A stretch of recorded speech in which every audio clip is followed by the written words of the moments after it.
Hey guys, and welcome back to the channel. I'm Michelle. And I'm Ken, and today we're here to review In a Violent Nature. Yeah. Which is a new slasher film that came out on VOD recently. We paid $7. We're paying a lot of money to rent movies Lately, digitally right now.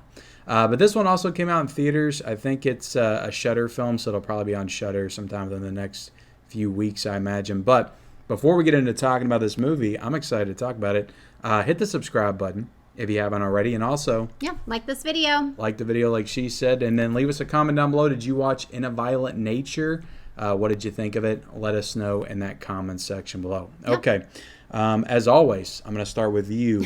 In a Violent Nature. So this was kind of sold as a slasher film. Well, I'm going to set things up. This was kind of sold as a slasher film from the killer's perspective, which I thought was very interesting. But being somebody that's not huge into this genre, the horror genre, the slasher film genre, what did you think of this film? Yeah, so I wasn't necessarily excited to see the movie. I wasn't really sure how I was going to feel about it. I guess I was just kind of indifferent about it. But all that to say, I actually came out really surprising myself by how much I liked it. I enjoyed it quite a bit. I was shocked because I didn't think that you were going to like this movie at all. Yeah. And I was kind of shocked with the way I felt about it because I feel like this movie was kind of sold as being dull, being boring. Right. Some people were kind of positive about it, but nobody was really overwhelmingly positive about the movie. And I came away from it really loving it. I got a lot out of this movie. So. Yeah, I was just kind of expecting this low budget, crappy horror movie. And to me, I don't know. I just, I wish I could explain. It's a very soothing horror film, I would say. In parts it is. When Other parts it does get kind of crazy. When the killer is walking through fields of flowers and. Do you remember that part? Mm-hmm. Yeah. Is that what you mean by soothing? Kind of reminded me a little bit of Thanos in Endgame, I think, where he's kind of walking through the fields, letting his hands rub on the flowers and everything. Those are not the same kind of movie. But yeah, I don't know. I wish I could figure out what it was about this movie that made me like it so much.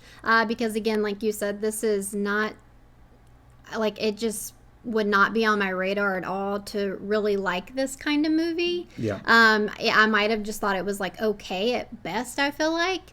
But there was just something about it, and I don't even know if it was necessarily the fact that it was filmed from more of the perspective of the killer, because there is still a lot of there's still a lot of the part of the movie that's not really shot from the perspective of the killer. And that was where I was a little bit conflicted, and I even think I said it while we were watching. Because it didn't fully commit. I don't know because I'm I was sold this gimmick, this is what this movie was supposed to be, and now we're shifting perspectives. Right. So I wasn't sure about that at first, but having got to the end of the movie, finishing it, and looking back on it, and I was I think that was actually the right move to take. Yeah.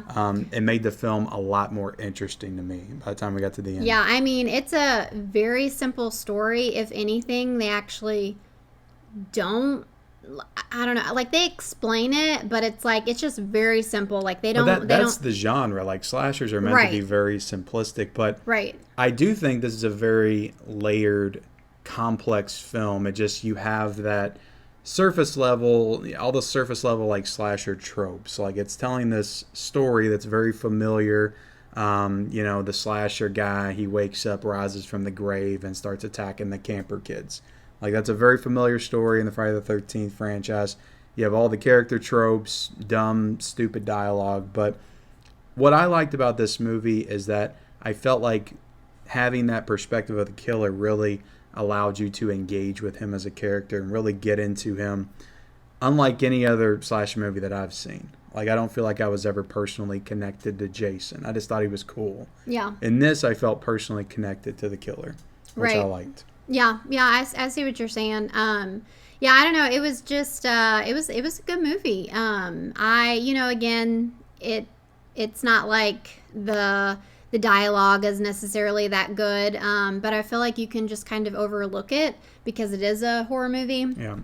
I feel like they kind of get a pass on that. Yeah, and also I think it was intentional. It's like I think that they this was a love letter, I think, to the slasher films of the 80s and even late 70s, early 90s, around that time period. I think it's trying to make it familiar to you. But it's taking all the familiar stuff, but it's doing something different with it. It's showing it from a different perspective and vantage point, and doing it in a very different kind of way. Yeah. Yeah. And then, I just want to talk about, I guess, my favorite part of this movie, or what really I feel like sold me on this movie, was the kills. Yeah. I mean, I feel like, I don't know what this movie's budget was. But again, I feel like it was a low budget movie, probably. It is a lower budget film. It's written, directed by the same person. His name is Chris Nash. And all the actors in this film are pretty no-name actors. I don't think I recognize anybody. So that's probably how they kept the budget pretty low.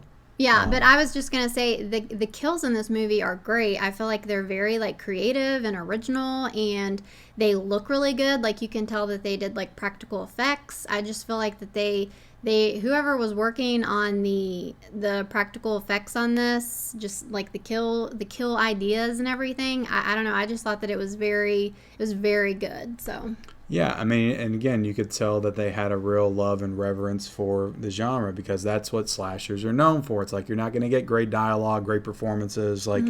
You watch these movies for those kills and those moments, and they knew they had to deliver on that, and I think they absolutely did, while also providing more substance than usual than you would get with this genre. Yeah. So, and I know you mentioned earlier about it being peaceful in some parts.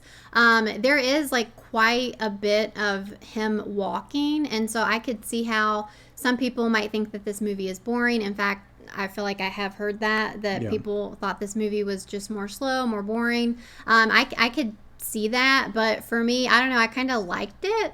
There were a few shots, I don't know, I can think of one, maybe two shots that lingered for a really long time. I think one of them was in the opening scene, maybe. Yeah, but I loved the opening of it. I loved it. And it's we were sitting there watching it, and I knew exactly what was going on. You did, yeah. They're taking that off, and then that brings him back to life, and I'm it's an old trope of the genre. We've seen it. You always got to find a way, and that's what another thing I liked about the movie is it's not the first. There is lore here. There's a backstory to this killer. He's done it before.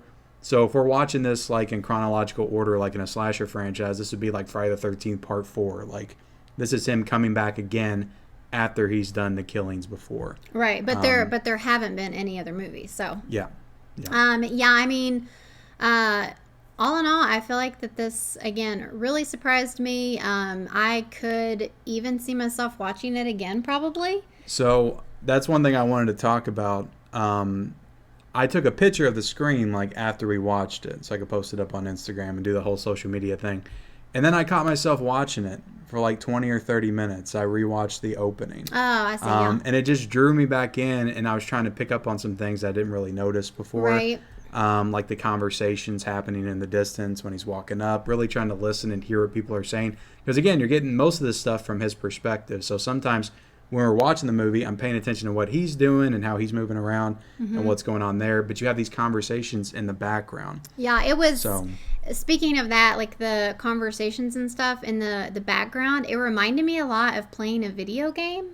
Yes. Yes. It just felt so familiar to playing and one of those. It's not in a gimmicky way either. Not in a gimmicky way. Yeah. It just reminded me of when I play Tomb Raider, or just one of those, what do you call those? First person? Yeah, and what are those games called? Tomb Raider, third person action. I think third person action adventure. Yeah, just you come up on one of your quest, or something's about to happen, and you'll come up on characters talking kind of thing. It just reminded me a lot of that. So I loved that. Yeah, I loved all that. Cool. And when we say it's from his perspective, I'm not talking POV, right. First person. It's third person. You're just watching him move around and stuff. Yeah. But I do want to talk about a little bit. I don't want to spoil anything. But the ending I loved. I thought it was perfect for this movie. Yeah. And it really just put the cherry on top of everything this movie was building towards and all the themes.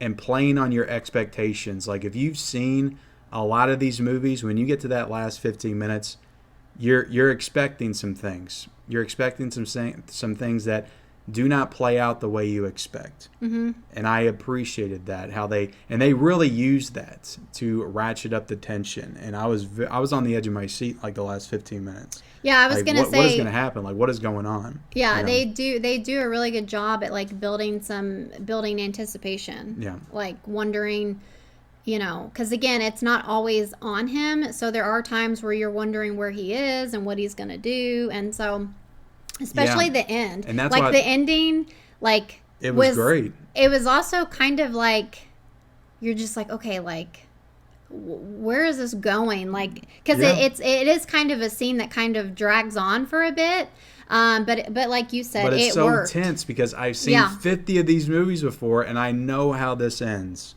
and it does not end that way. Yeah. So I really appreciate that, and I thought it was actually really cool how they did that. Yeah.